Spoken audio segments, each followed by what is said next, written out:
আচ্ছা, আমাদের apparel production two syllabus part মোটামুটি তোমাদের part A part B syllabus কি শেষ হয়ে গেছে? পার্ট এর সিলেবাস? জি ম্যাম, শেষ হয়ে গেছে। আচ্ছা, তো পার্ট এতে তোমাদের কি ছিল? সুইং টেকনোলজি, স্টিচ, সিম এগুলো ছিল, আর হচ্ছে সুইং প্রবলেম, তাই তো? অল্টারনেটিভ মেথডস অফ সুইং এগুলো ছিল হচ্ছে তোমার পার্ট এতে। আর আমাদের পার্ট বি তে হচ্ছে ওয়ার্কিং এইড, তারপরে হচ্ছে প্রেসিং এন্ড ফিনিশিং, তারপরে হচ্ছে অ্যাপারেল এমব্রয়ডারি, তারপরে হচ্ছে apparel inspection and quality control, folding and packing, আর হচ্ছে টেস্টিং ফর অ্যাপারেল প্রোডাক্ট। এইগুলো হচ্ছে আমাদের পার্ট বি তে। তো টেস্টিং ফর অ্যাপারেল প্রোডাক্ট এটা একটু শুরু করার আগে আমি বলতে চাচ্ছিলাম যে আমাদের ওয়ার্কিং এইড, তারপরে হচ্ছে প্রেসিং, ফিনিশিং, তারপরে অ্যাপারেল এমব্রয়ডারি, তারপরে হচ্ছে অ্যাপারেল ইন্সপেকশন, কোয়ালিটি কন্ট্রোল, আর হচ্ছে apparel embroidery, folding and packing, এগুলোর মাঝে কোনো ধরনের কি কোনো কোশ্চেন আছে? মানে আহ তোমাদের জানতে হবে, বা এই এই এই রিলেটেড, মানে এই চ্যাপ্টার গুলির ভেতরে? ম্যাম, অ্যাপারেল কোয়ালিটিতে যে ডিফেক্টিভ পার্সেন্টেজটা বের করে বিভিন্ন টেবিল দিয়ে, ওইটা একটু বলে দিলে ভালো হইতো। একিউএল সিস্টেম যেটা, অ্যাকসেপ্টেবল কোয়ালিটি লেভেল যেটা, জি ম্যাম, জি ম্যাম। এটা হচ্ছে ওই যে তোমার টেবিল থাকবে, টেবিলে তোমার যে যে তোমার ওই ওই জায়গায় একটা দেয়া থাকে। সে ধরো তুমি যে আহ, কতটা র্যান্ডমলি তুমি কতটুকু তুমি ইন্সপেকশন করবা, ইন্সপেকশনের মানে মনে করো তোমার একটা আছে, সে ধরো 4,000 পিস, 2,000 পিস স্যাম্পল। এখন তুমি কি 2,000 পিস 100 মানে ইন্সপেকশন করবা, বা 4,000 পিস বা 5,000 পিসই ইন্সপেকশন করবা? এটা কি সম্ভব? এটা তো মানে একটা টাইম কনজিউমিং, তারপরে হচ্ছে এটা কস্ট, মানে কস্টিং বেড়ে যাবে। তো যেহেতু টাইম কনজিউমিং একটা প্রসেস হয়ে দাঁড়াবে, সেই জন্য তোমাকে এই একটা চার্ট মেনটেন করা হয়। তো ওই চার্টের ভেতরে তোমাকে সে ধরো তোমার স্যাম্পল সাইজ কতটুকু, এই স্যাম্পল সাইজটা সে ধরো সে 4,000 যদি হয়, তাহলে আমি কতটুকু 4,000-এর জন্য আমি র্যান্ডমলি কয়টা স্যাম্পল নিব, এটা কিন্তু তোমাকে মানে তোমার লট সাইজ বা ব্যাচ সাইজ যে দেয়া আছে সেটাতে তোমার ওই ধরে তোমার টেবিলটা ধরে তোমাকে করতে হবে, সিলেকশনটা দিতে হবে। ওইখানে তোমার চার্ট অনুযায়ী তোমার সিলেকশন দেয়া আছে যে আমার 1,200 থেকে সে ধরো 3,000, অথবা সে ধরো 1,000 থেকে 5,000, বা 10,000 থেকে তোমার 30,000, এরকম যে লট সাইজ, যদি আমার লট সাইজটা কতটুকু, সেই অনুযায়ী আমি কতগুলো স্যাম্পলকে আমি করব, এটাকে আমি কতগুলো স্যাম্পল র্যান্ডমলি দিয়ে ইন্সপেকশন করব, ওইটা তোমাকে ওই চার্টটা দেখে কি করতে হবে। কথা কি বুঝতে পারছো? টেবিলটা দেখে, টেবিলটা দেখে তোমার লট সাইজটাকে মানে চার্ট দেখেই করতে হবে। ম্যাম, এক্সামে কি টেবিলটা দেয়া থাকবে? আপনি ক্লাসে বলছিলেন যে ওইটা দেয়া থাকবে, মানে নাম্বার বা সংখ্যাটা দেয়া থাকবে। সংখ্যাটা দেয়া থাকবে, হ্যাঁ, কারণ তুমি হয়তো মানে এতগুলো হয়তো টেবিল প্রোভাইড করাটা তো ডিফিকাল্ট। তো এখানে যদি ইন কেস মানে এরকম কোশ্চেন আসে, দেন তখন তোমাকে এই এটা দেয়া থাকবে যে এই লট সাইজের জন্য তুমি এতটুকু এই পরিমাণ স্যাম্পল তুমি করবা। জি ম্যাম, বুঝতে পাইছি। হ্যাঁ, ঠিক আছে, তাহলে আমি কি করব, শুরু করব। একটু তোমরা পইরো যে ওয়ার্কিং এইডে যেগুলো কোশ্চেন পড়ানো হচ্ছে, যা বলা হচ্ছে সেইগুলো, তারপরে হচ্ছে তোমার অ্যাপারেল এমব্রয়ডারিতে কি বলা হচ্ছিল, প্রেসিং ফিনিশিং এ কি বলা হয়েছিল, টেস্টিং ফর, এটা তো আজকে অ্যাপারেল ইন্সপেকশন, কোয়ালিটি কন্ট্রোল, এই জায়গায় কি পড়ানো হয়েছে, যা যা যেগুলো চ্যাপ্টার যেগুলো একটু পড়ে কোশ্চেন গুলো করে আমার যদি কোনো ধরনের কোনো প্রবলেম ফেস করো দেন আর একদিন এরকম অনলাইন ক্লাস নিয়ে বুঝাই দিই। তো আজকে যেটা সেটা হচ্ছে টেস্টিং ফর অ্যাপারেল প্রোডাক্ট, অর্থাৎ আমাদের টেস্টিং, এই যে টেস্টিংটা কেন করি, কি পারপাসটা কি, আসলে টেস্টিং করার উদ্দেশ্যটা।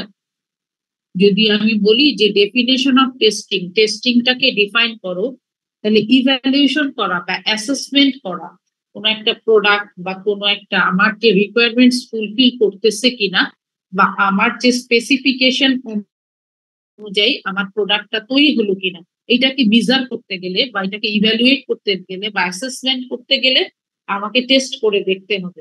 সেটা ফিজিক্যাল টেস্ট হতে পারে, সেটা হচ্ছে তোমার কেমিক্যাল টেস্ট হতে পারে।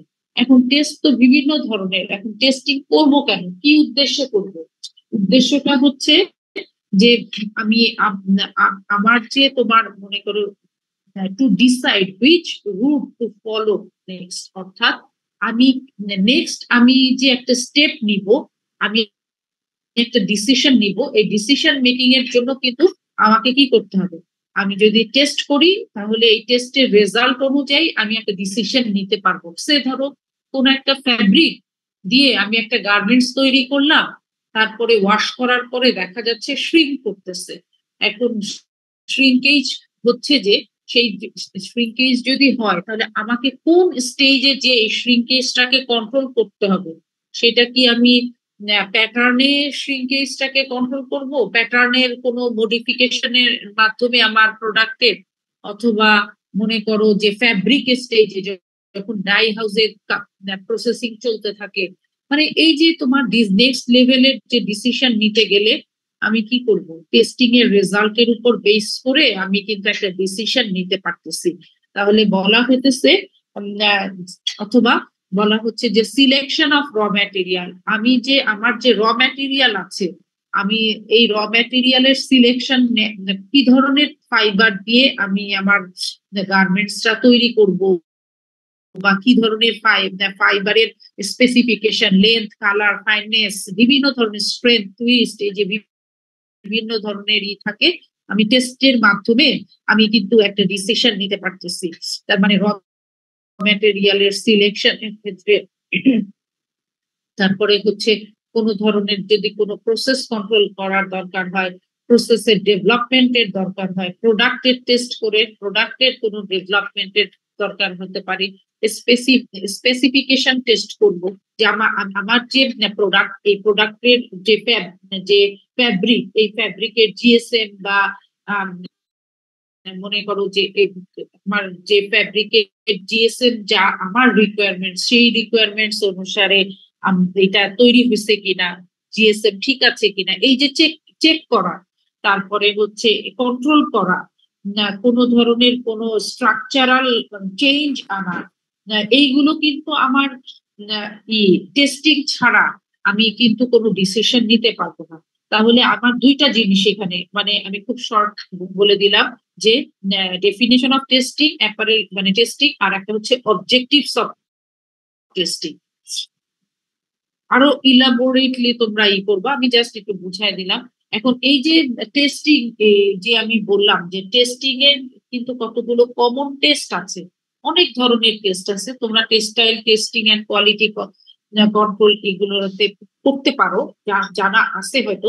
যেমন ধরো আমার গল্প এত ঠান্ডা লাগছে, কথা বলতে পারতেছি।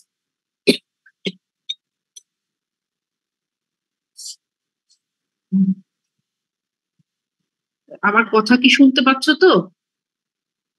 হ্যালো? জি ম্যাম, ক্লিয়ারলি শোনা যাচ্ছে। আচ্ছা আচ্ছা,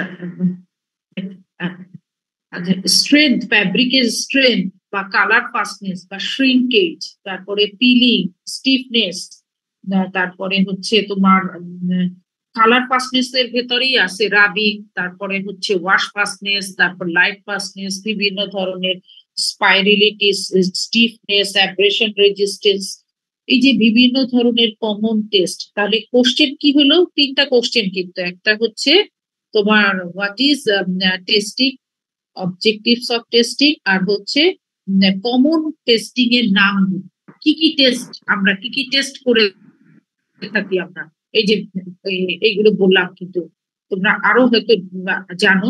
আমি কতগুলো নাম বলে দিলাম, যে colour fastness test, peeling test, বা ড্রেপেবিলিটি টেস্ট, বা স্ট্রেন টেস্ট, শ্রিঙ্কেজ টেস্ট, এই যে বিভিন্ন ধরনের ফ্রিজ রিকভারি টেস্ট।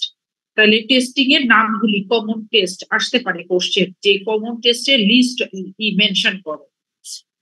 তাহলে আরেকটা হচ্ছে যে স্ট্রেংথ প্রপার্টিস অফ অ্যাপারেল, অ্যাপারেলের স্ট্রেংথ প্রপার্টিস, আমরা কিভাবে স্ট্রেংথটাকে কোন একটা প্রোডাক্টের, গার্মেন্টস এর স্ট্রেংথ কিভাবে আমি মেজার করতে পারি, এই স্ট্রেংথটাকে ইন্ডিকেট করে কি একটা গার্মেন্টস অথবা একটা ফ্যাব্রিকের স্ট্রেংথ, এটা হচ্ছে ability to resist mechanical damage due to stress of normal wear অথবা লন্ড্রি। অর্থাৎ আমরা বারবার কি করতেছি, ওয়াশ করি অথবা বারবার একটা গার্মেন্টস আমরা পরি, এর ফলে আমাদের মেকানিক্যাল ড্যামেজ হয়।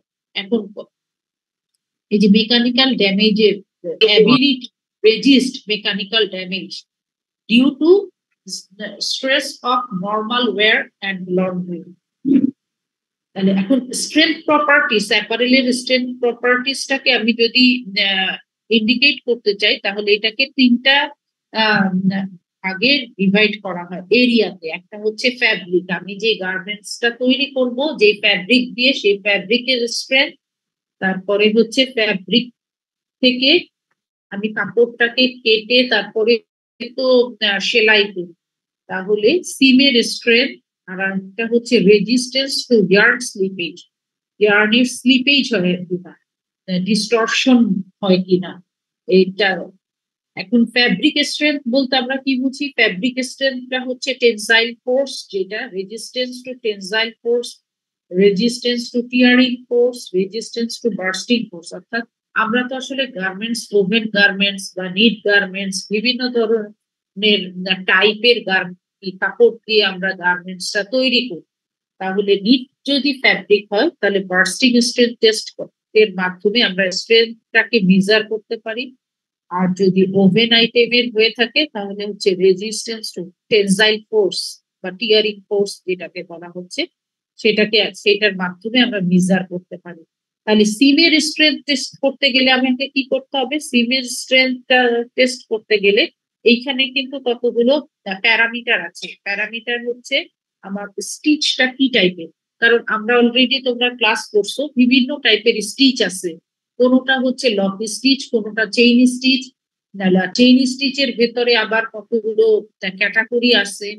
তো এই যে স্টিচের যে তোমার টাইপ, এই টাইপের উপরে বেস করেও কিন্তু আমার স্ট্রেংথ, সিম বরাবর যে সেলাই বরাবর এই সিমের স্ট্রেংথ, তারপরে হচ্ছে থ্রেড স্ট্রেংথ, সুতা, যে সেলাই সুতা দিয়ে আমরা কাপড়টাকে সেলাই করতেছি তার স্ট্রেংথ, তারপরে স্টিচ পার ইঞ্চিতে কতগুলো টিপিআই, যেটাকে থ্রেড পার ইঞ্চ আমরা যেটাই করি, সেইটার উপরেও কিন্তু তোমার স্ট্রেংথটা নির্ভর করতেছে। তারপরে হচ্ছে সুতার যে টেনশন, তারপর সিম টাইপ, কি ধরনের টাইপ, মনে করো সিম যেটা তোমার সুপার ইম্পোজ, সেই সিমের এক ধরনের স্ট্রেংথ হবে, ল্যাপের সিম এক ধরনের স্ট্রেংথ, মানে সিম টাইপটা, তার মানে হচ্ছে স্টিচ টাইপ, সিম টাইপ, তারপরে হচ্ছে থ্রেড স্ট্রেংথ, স্টিচ পার ইঞ্চ, তারপরে হচ্ছে সিমের এফিসিয়েন্সি অফ দ্য ফ্যাব্রিকের মধ্যে, এই যে এইগুলোর উপরে তোমার নির্ভর করতেছে হচ্ছে স্ট্রেংথ প্রপার্টিস অফ অ্যাপারেল। তাহলে আমার কোশ্চেন আসতে পারে যে ডেফিনেশন অফ টেস্টিং, তারপরে হচ্ছে অবজেক্টিভস অফ টেস্টিং, তারপরে হচ্ছে common list of apparel testing, testing এর লিস্ট নামগুলি, তারপরে হচ্ছে স্ট্রেংথ প্রপার্টিস, মানে এটাকে এক্সপ্লেইন করো যে একটা গার্মেন্টস এর স্ট্রেংথ প্রপার্টিসটাকে তুমি কিভাবে মেজার করবা। তখন তোমাকে এই তিনটা ক্যাটাগরিতে মেজার করতে হবে, কিসে, ফ্যাব্রিক স্ট্রেংথের মাধ্যমে, অর্থাৎ আমি গার্মেন্টসটা যে তৈরি করতেছি যে ফ্যাব্রিক দিয়ে, সেই ফ্যাব্রিকের স্ট্রেংথের মেজার করব। তার ভেতরে আছে হচ্ছে, যদি ওভেন আইটেম হয় তাহলে হচ্ছে টেনসাইল বা টিয়ার ফোর্স, আর যদি নিট হয় তাহলে বার্স্টিং স্ট্রেংথ টেস্টের মাধ্যমে। তারপরে হচ্ছে সিম স্ট্রেংথ দেখবো, আর একটা হচ্ছে আমার ইয়ার্নের স্লিপেজ হচ্ছে কিনা, রেজিস্ট্যান্স টু ইয়ার্ন স্লিপেজ, এইটার মাধ্যমে, এগুলোর মাধ্যমে আমি স্ট্রেংথ মানে অ্যাপারেলের স্ট্রেংথ প্রপার্টিসটাকে মেজার করব। এইটুক পর্যন্ত কি বুঝতে পারছো? জি ম্যাম। আচ্ছা, এটুক যদি বুঝে থাকো। আচ্ছা, আমাদের আরেকটা আছে, কোশ্চেন গুলো কি ছিল? নিট ফ্যাব্রিকের স্ট্রেংথ টেস্ট, ওভেন ফ্যাব্রিকের স্ট্রেংথ টেস্ট, কিভাবে নিট ফ্যাব্রিকের স্ট্রেংথ টেস্ট করে, কিভাবে ওভেন ফ্যাব্রিকের স্ট্রেংথ টেস্ট করে। আমি যে বললাম যে ফ্যাব্রিকের স্ট্রেংথ তোমাকে মিজার করতে হবে, সিমের স্ট্রেংথ মিজার করতে হবে, তাহলে ফ্যাব্রিকের স্ট্রেংথ মিজার করতে যদি নিট ফ্যাব্রিক হয় তাহলে বার্স্টিং স্ট্রেংথ টেস্টারের মাধ্যমে করব, আর ওভেন ফ্যাব্রিকের এটা হচ্ছে তোমার টেনজাইল স্ট্রেংথের মাধ্যমে করব। অর্থাৎ আমি কি করব, একটা স্পেসিফিক মানে স্যাম্পল কাটবো বার্স্টিং এর, এটার স্যাম্পলটা 7 ইঞ্চি 7 ইঞ্চি, এই স্যাম্পল কেটে আমরা একটা লিকুইডের মধ্যে, গ্লিসারিনের মধ্যে অথবা পানির ভেতরে, এই যে লিকুইড, এটার ভেতরে আমরা রিজার্ভার থাকে, এটার ভেতরে আমরা এই স্যাম্পলটাকে রাখবো। রাখার পরে আমরা কি করব, এটা হাইড্রোলিক প্রেসার যে আছে এটাকে মানে ওই যে বার্স্টিং স্ট্রেংথ টেস্টারের, তোমরা দেখছো কিনা, টেস্টিং এ দেখছো বার্স্টিং স্ট্রেংথ কিভাবে মেজার করে, কিভাবে দেখতে হয়, মানে তোমার বার্স্টিং স্ট্রেংথ টেস্টারটা দেখতে কেমন হয়, দেখছো কি? ম্যাম এটা আমরা টিটিকিউসি ল্যাবে দেখছিলাম। আচ্ছা, তাহলে আমি আমার আজকে একটু তোমরা নিজেরা একটু পড়ো, আমার আজকে যে ঠান্ডার ফলে খুব লাগতেছে, যেই হেডফোনটা কানে দিছি আর অমনি আমার কেমন জানি একটা ব্যথা শুরু হয়েছে। আচ্ছা, নিট ফ্যাব্রিকের স্ট্রেংথ টেস্টটা তোমরা করবা, স্টাডি করবা, ওভেন ফ্যাব্রিক স্ট্রেংথ টেস্ট। তারপরে হচ্ছে আমাদের কোশ্চেনের আছে ফ্যাব্রিকের, আর কি কোশ্চেন আছে, fabric colour fastness two washing দেয়া হয়েছে, কালার ফাস্টনেস টু ওয়াশ কিভাবে করো, এখানেও কিন্তু একটা মানে স্পেসিমেন, একটা স্যাম্পল কাটা হয় 10 ইঞ্চি ইন্টু 4 ইঞ্চি এরকম একটা স্যাম্পল কাটার পরে মানে তারপরে হচ্ছে এইটা colour fastness two washing, wash করছো কখনো, কিভাবে তোমার ই করা হয়, সলিউশন তৈরি করে, একটা এখানে কিন্তু একটা সলিউশন তৈরি করা হয় 5 গ্রাম পার লিটার একটা সোপ,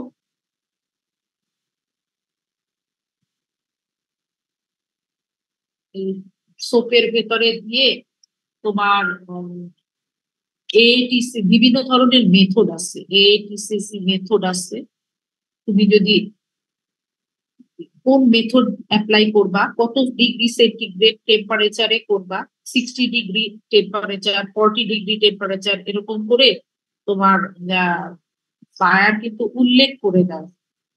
তারপরে আমরা ওই স্যাম্পল কেটে তারপরে ওই যে সলিউশন যে রয়েছে সলিউশনের মধ্যে দিয়ে তারপরে দেখবো, এখানে কিন্তু গ্রে স্কেল একটা আছে, গ্রে স্কেল দেখছো কখনো, কেমন হয় গ্রে স্কেল, গ্রে স্কেলের রেটিংটা কেমন হয়, গ্রে স্কেলটা কেমন হয়, কিভাবে গ্রে স্কেলের মাধ্যমে আমার কালারের যে চেঞ্জ আসতেছে সেইগুলোকে মেজার করে, এইগুলো তো মনে হয় তোমরা টেস্টিং এ পড়ছো,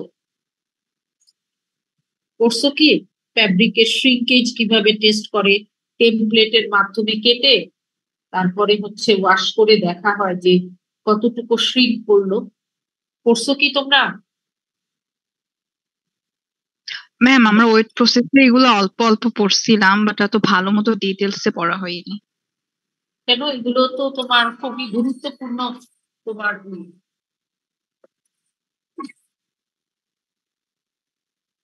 এগুলো এগুলো এগুলো তো তোমার টেস্টিং এ আসে, টেস্টিং এ তোমার কালার ফাস্টনেস টু ওয়াশ, তারপর শ্রিঙ্কেজ, পিলিং, এগুলো তোমার ই হয় টেস্টিং এ এগুলো অলরেডি পড়ানোর কথা, পিলিং কিভাবে করে, পিলিং টেস্ট, মার্টিনডেল অ্যাব্রেশন টেস্টারের মাধ্যমে যে পিলিং টেস্ট করে,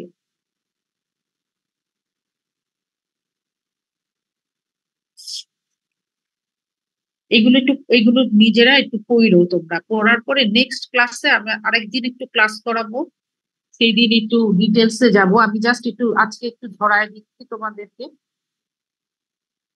আর একটা হচ্ছে আমার যে সিম ফেল করবে ওভেন ফ্যাব্রিক বা নিট ফ্যাব্রিকের ক্ষেত্রে,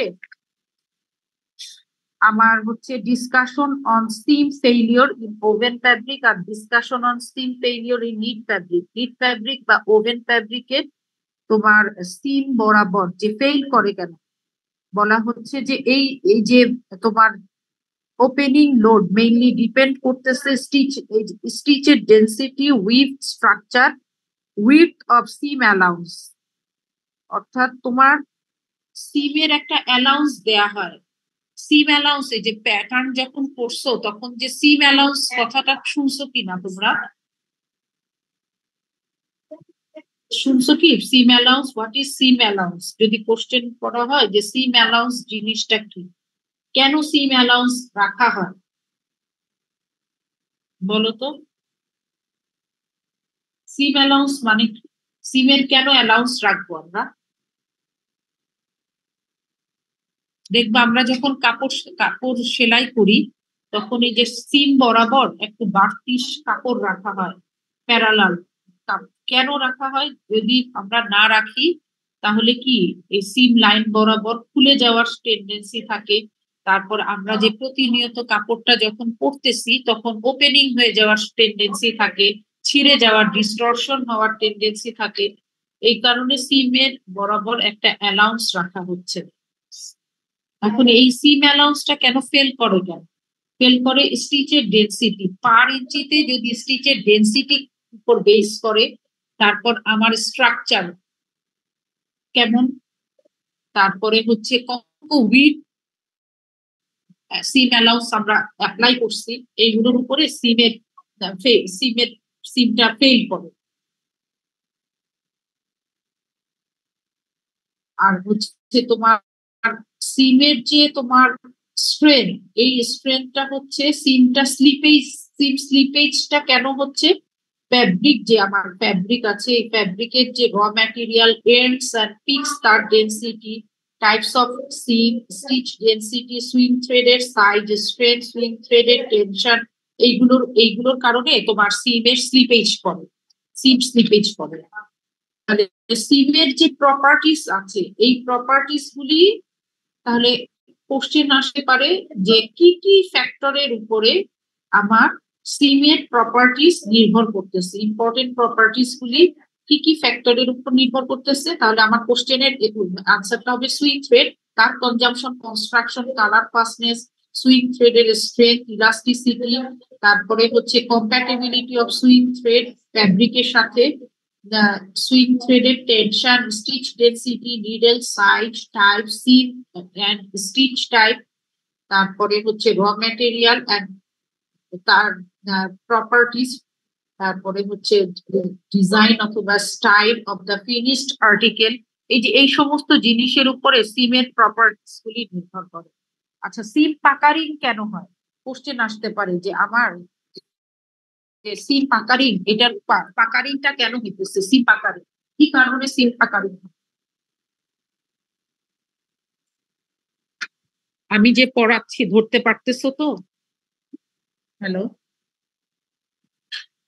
হ্যালো, জি ম্যাম, শোনা যাচ্ছে। শোনা তো যাচ্ছে, কিন্তু আমি যে বলতেছি সেটা বুঝতে পারতেছো কিনা? জি ম্যাম, বুঝতে পারছি। আচ্ছা, এখন মনে করো কোশ্চেন আসলো যে হোয়াট ইজ সিম পাকার, সিম পাকার জিনিসটা কি এবং সিম পাকারটা কেন হয়। ম্যাম, যদি মানে সিম ইলাস্টিসিটিটা ফেব্রিক ইলাস্টিসিটি থেকে কম হয়? হ্যালো, হ্যাঁ বলো বলো। ম্যাম, যদি সিম, সিম ইলাস্টিসিটি ফেব্রিক ইলাস্টিসিটির থেকে কম হয় তাহলে হচ্ছে সিমটা পাকারিং হয়ে যাইতে পারে। আবার সিমের স্ট্রেংথ যদি বেশি হয় কিন্তু ফেব্রিকের স্ট্রেংথ যদি কম হয় তাহলে হচ্ছে সিম পাকার হয়ে যাইতে পারে। এখন এইটা ডিপেন্ড করে হচ্ছে চারটা টাইপ আছে, মানে চার টাইপের পাকারিং হয়। একটা হচ্ছে তোমার ফিডিং পাকার, একটা হচ্ছে তোমার টেনশন পাকার, আর একটা হচ্ছে থ্রেডের শ্রিঙ্কিং।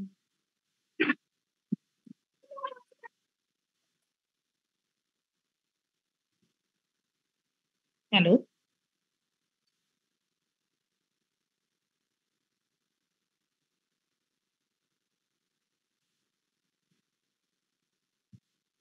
সরি। আচ্ছা, সিম পাকার হচ্ছে চারটা টাইপের সিম পাকার হয়। একটা হচ্ছে ফিডিং পাকার, কোনো কারণে মানে ফিডিং হয় না তোমার সেলাই করার সময়, তোমার যে প্রেসার ফিট আছে ওইখানে তোমার কাপড়টা যখন ফিডিং হবে, যে তখন হচ্ছে তোমার বিভিন্ন ধরনের যে ফিড মেকানিজম আছে, এই ফিড মেকানিজমের ডিফেক্টের কারণে তোমার প্রবলেম অ্যারাইজ করতে পারে।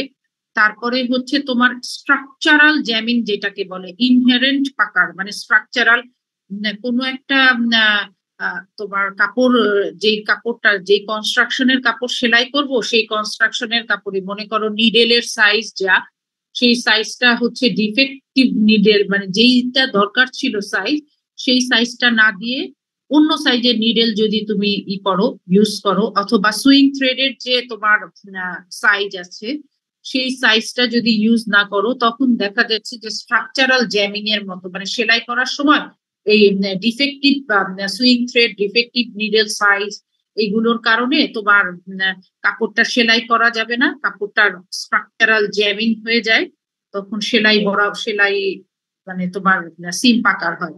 তাহলে এইটা হচ্ছে এক ধরনের সিম পাকারের হয়, ইনহারেন্ট পাকার বলে যেটাকে।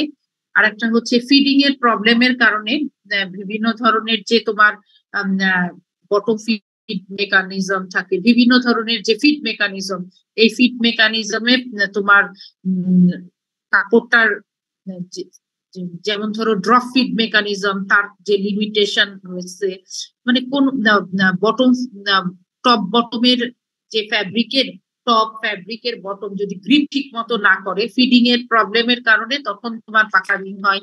অথবা টেনশন পাকার হইতে পারে, টেনশনিং, তোমার হাই টেনশন বা লুজ টেনশন সুইং থ্রেডের, এই সমস্ত কারণে তোমার ঠিক মতো যদি কাপড়টা তোমার না হয়, ফিডিং ঠিক মতো না হয়, তাহলে টেনশন পাকার হয়।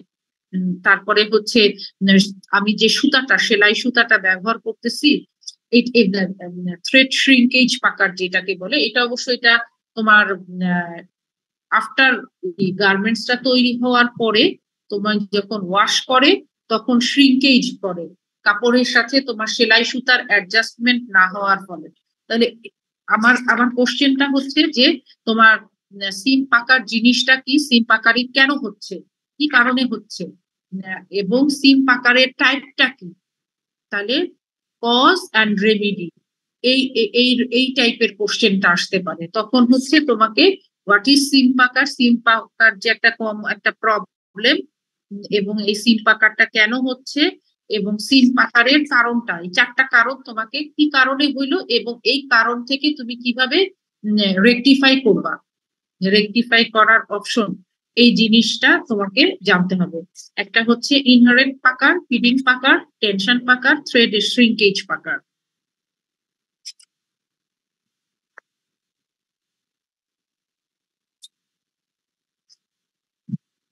আচ্ছা, আমি আর কি কি কোশ্চেন দিছিলাম একটু বলতে পারো?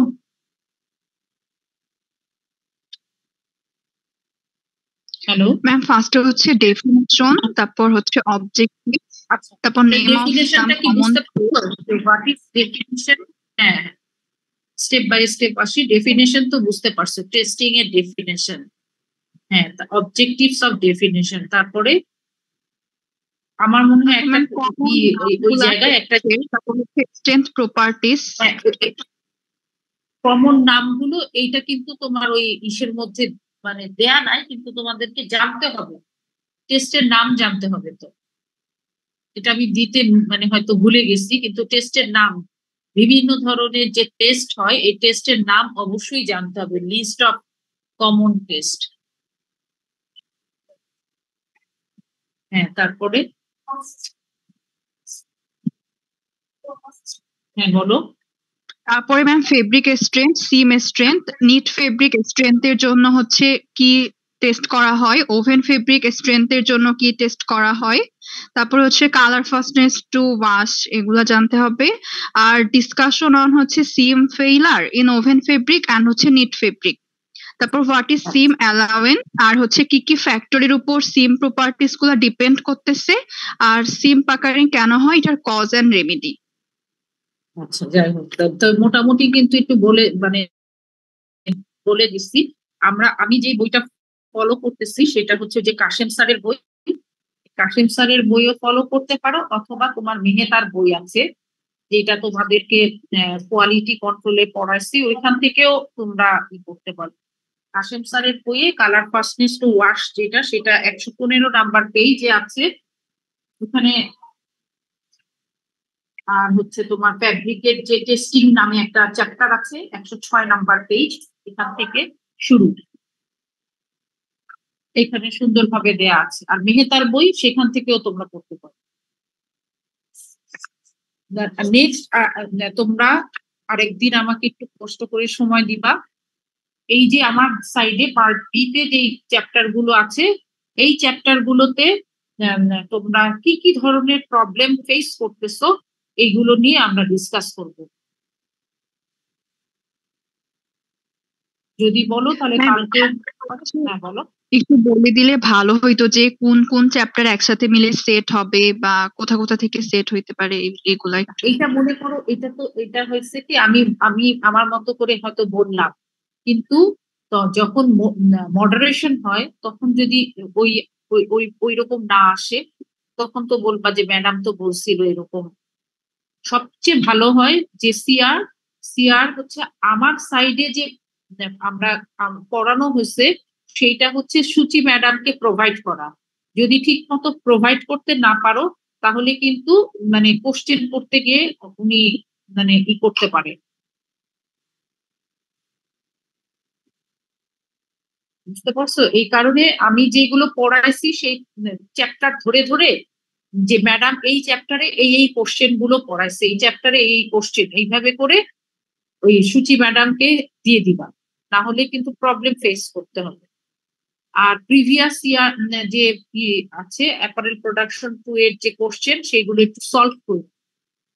অনেক সময় রিপিট মানে কোশ্চেন ওইখান থেকে মানে করে। আমি বলে দিলাম যে আমি আমি আমি প্রেসিং এর সাথে ওয়ার্কিং এইড দিছি, বা অ্যাপারেল ইন্সপেকশনের সাথে টেস্টিং দিছি, বা শুধুমাত্র অ্যাপারেল ইন্সপেকশনের একটা সেট দিছি, এরকম যদি বললাম, কিন্তু এরকম না আসারও সম্ভাবনা থাকে। কারণ কোশ্চেন মডারেশন বোর্ডে কোশ্চেন মডারেট যে যিনি করেন, সে উনি কিভাবে সেট মিলাবে সেটা তো আর আমরা এখান থেকে বলতে পারবো না। জি ম্যাম, বুঝতে পাইছি। হ্যাঁ, সেই কারণে একটু কাইন্ডলি পড়বা, পড়ে কোনো কি প্রবলেম ফেস করতেছো সেটার উপরে ক্লাস আরেকবার নিব। আর হচ্ছে প্রতিটা চ্যাপ্টারের উপরে কি পড়াইছি সেটা একটু প্রোভাইড করবা, তাহলে কিন্তু একটু প্রবলেম হয়ে যায়। ম্যাম, প্রোভাইড না একটা করলে। কোশ্চেন ছিল, ওয়ার্কিং এইড এর কি কোনো রিকোয়ারমেন্ট আছে? হ্যাঁ, ওয়ার্ক এইড এর তো অবশ্যই রিকোয়ারমেন্টস, মানে কি অবজেক্টিভস, কি পারপাসে তুমি ওয়ার্ক এইড ও ব্যবহার। আচ্ছা ম্যাম, তাহলে ঠিক আছে। মানে আমি ভাবছি রিকোয়ারমেন্ট আর অবজেক্টিভ হয়তো আলাদা। না না, রিকোয়ারমেন্টসটা কি, কেন তোমার অথবা রিকোয়ারমেন্টস এর জায়গায় তোমাকে পারপাস দিতে পারে। পারপাসের রিকোয়ারমেন্টস বা অবজেক্টিভ, পারপাস, ইম্পর্টেন্স, এগুলো তো অলমোস্ট সেম।